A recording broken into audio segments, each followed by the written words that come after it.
Good morning. And I thought we'd have Italian beef sandwiches and homemade bread. So come along and see how it's done. I'm gonna put together all of the ingredients for you and we'll get started. So we're gonna start off with our water and just pour that right into your bread machine. Then we're gonna put in our sugar.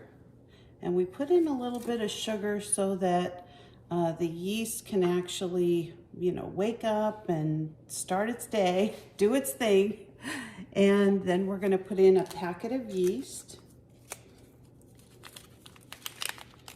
And just kind of pour it around in the water. You don't have to let it start bubbling or anything. In the bread maker, it's a little bit different. It's all kind of done the way it's supposed to, and the sugar will get it going.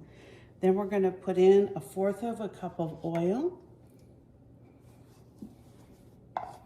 our 3 cups of bread flour,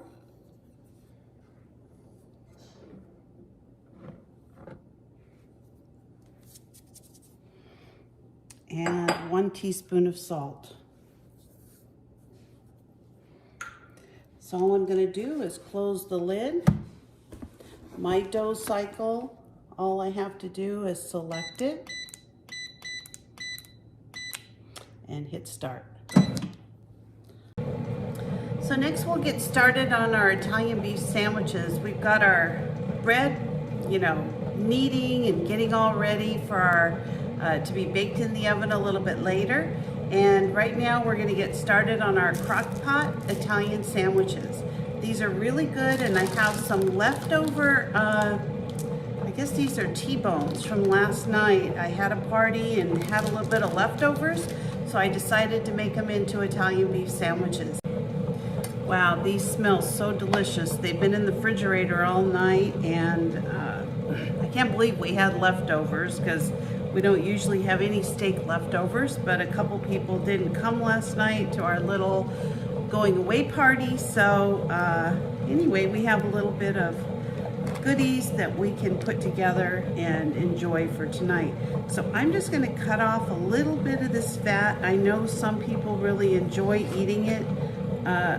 I'm not one of them. So I'm just gonna cut this into little pieces. I want them to fit onto a sandwich. I'm gonna throw them into the crock pot. Let me show you my crock pot here. And this is how we're gonna do it. We're just gonna cut them up. You could put them into strips or smaller pieces.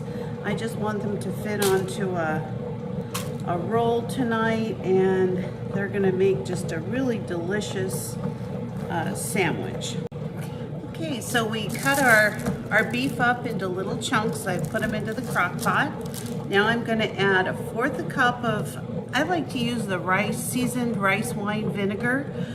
You can actually use a red wine vinegar, any kind of vinegar you like, but you're gonna pour that into the crock pot. It calls for an additional bit of basil. So I would like to put in about a teaspoon. It also calls for some oregano. I don't have any dried oregano, but I do have some fresh oregano. Okay, so here I am back with my oregano. I just went and pulled some fresh oregano out of the garden.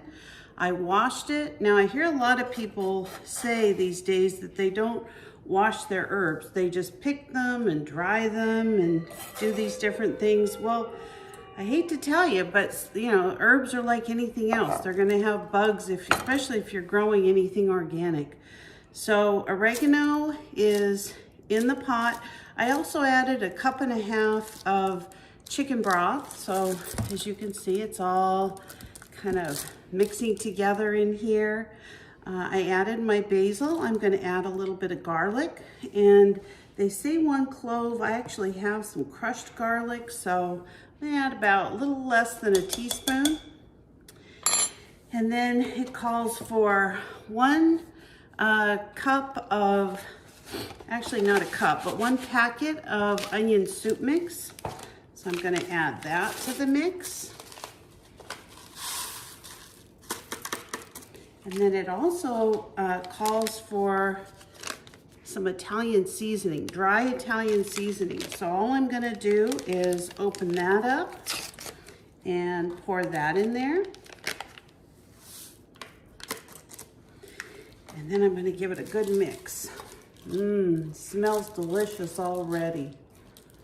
So all we're gonna do is let this cook all day today. That steak, which is already delicious, is gonna be just falling apart by the time we fix it tonight. And then when we're ready to make our sandwiches in about 6 hours, we're gonna add some pepperoncinis. So I have some home canned banana peppers, which are canned just like the pepperoncinis. So I'll be adding these to mine, but if you're not someone who does a lot of canning, you can add a little jar of pepperoncinis to yours.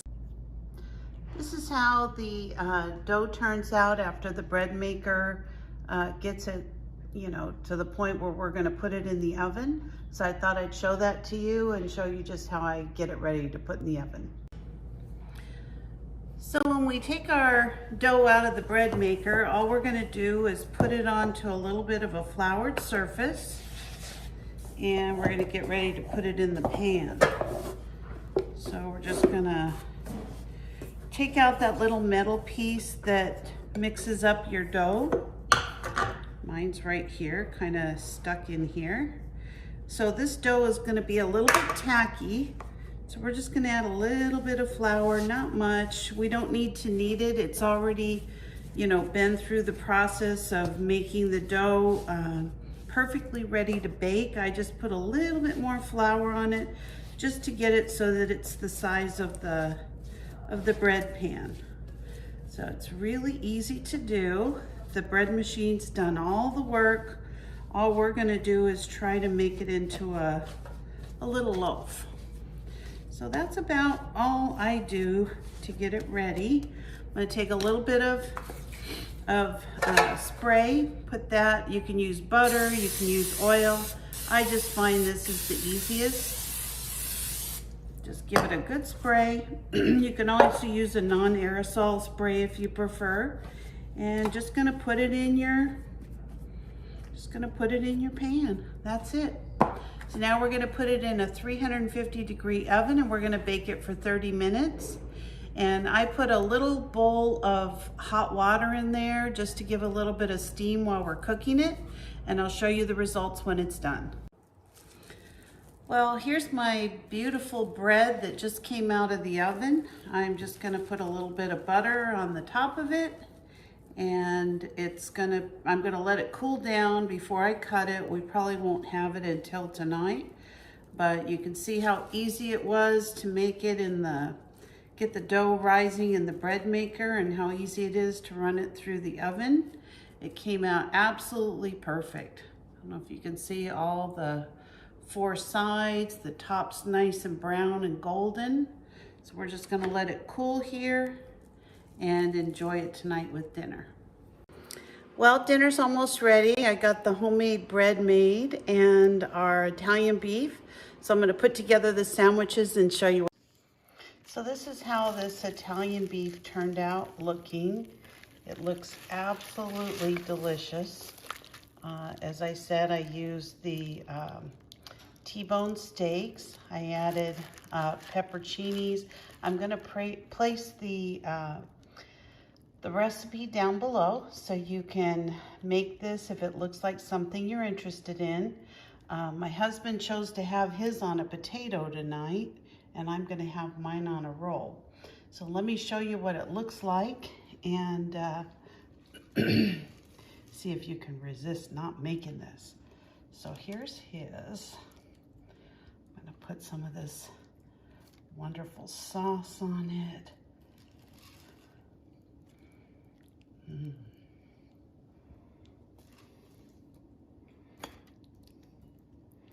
So there's his. And here's mine. I'm actually gonna put a piece of provolone cheese over it and throw it in the oven.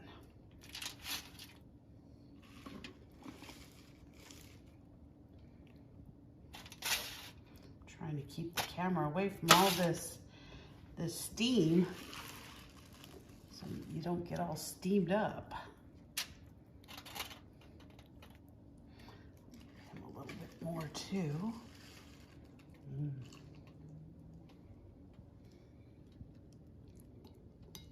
Boy, that looks so good.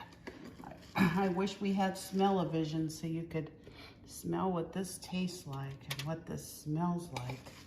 Oh my gosh, it smells amazing.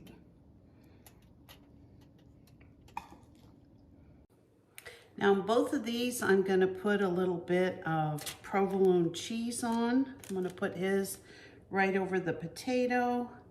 And I'm gonna put mine right over the roll. I'm gonna throw mine in the oven and I'll show you what it looks like when I'm done. They look delicious. So if you like this video, please subscribe and give me a thumbs up. I really appreciate it. And we'll talk to you next time. Bye-bye.